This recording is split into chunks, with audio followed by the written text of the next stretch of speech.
سہل بن عبداللہ رضی اللہ تعالیٰ عنہ سے مروی ہے، فرماتے ہیں ابتدائی زمانہ میں ایک دن میں وضو کر کے جامع مسجد کو گیا۔ میں نے دیکھا کہ مسجد بھر گئی اور امام خطبہ کے واسطے ممبر پر چڑھ رہے تھے۔ میں بے ادبی کر کے لوگوں کو پھلانگتا ہوا پہلی صف میں جا بیٹھا۔ میری سیدھی جانب ایک نوجوان خوبصورت خوشبو لگائے اونی چادر اوڑھے بیٹھا تھا۔ مجھے دیکھ کر کہنے لگا، تیرا کیا حال ہے اے سہل؟ میں نے کہا اچھا ہوں، لیکن متفکر رہا کہ اس نے مجھے کیسے پہچانا اور میں اسے جانتا تک نہیں۔ ناگہاں مجھے پیشاب کی سوزش ہونے لگی۔ اب مجھے یہ اندیشہ ہونے لگا کہ اگر پیشاب کے واسطے جاتا ہوں تو لوگوں پر پھلانگنا ہوتا ہے، اور اگر نہ جاؤں تو نماز جاتی ہے۔ پھر اس نے کہا کہ تمہیں پیشاب کی تکلیف ہوتی ہے؟ میں نے کہا ہاں۔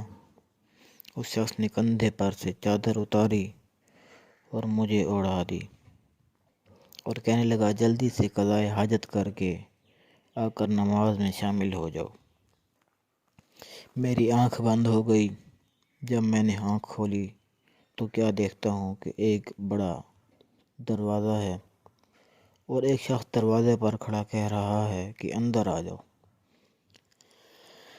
جب اندر گیا تو ایک محل نظر آیا جو نہایت عالی شان تھا، اور ایک جانب ایک درخت تھا اور اس کے پاس ایک لوٹے میں پانی بھرا ہوا رکھا تھا جو شہد سے زیادہ میٹھا تھا۔ وہیں پیشاب کرنے کی جگہ بھی تھی اور مسواک اور رومال بھی پڑا تھا۔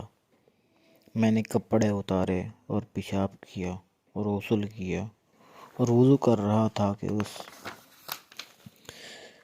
شخص کی آواز آئی کہ اگر تو اپنا کام کر چکا ہے تو کہہ دے۔ میں نے کہا ہاں۔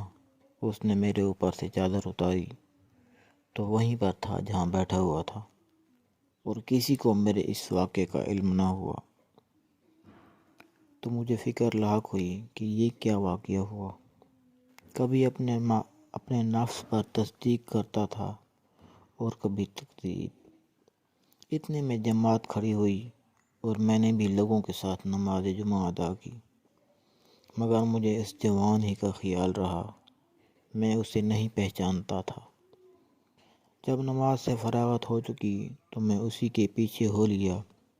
وہ ایک مکان میں داخل ہوا اور میری طرف دیکھ کر کہنے لگا، اسے سہل، گویا تجھے اپنے دیکھے ہوئے کا یقین نہ ہوا؟ میں نے کہا بالکل نہ ہوا۔ فرمایا، اچھا داخل ہو دروازے میں۔ میں نے دیکھا تو بعینہ وہی دروازہ تھا۔ جب اندر پہنچا تو وہی مکان، وہی درخت، وہی لوٹا اور گیلا رومال سب کا سب موجود تھا۔ میں نے کہا آمنت باللہ۔ پھر فرمایا، اے سہل،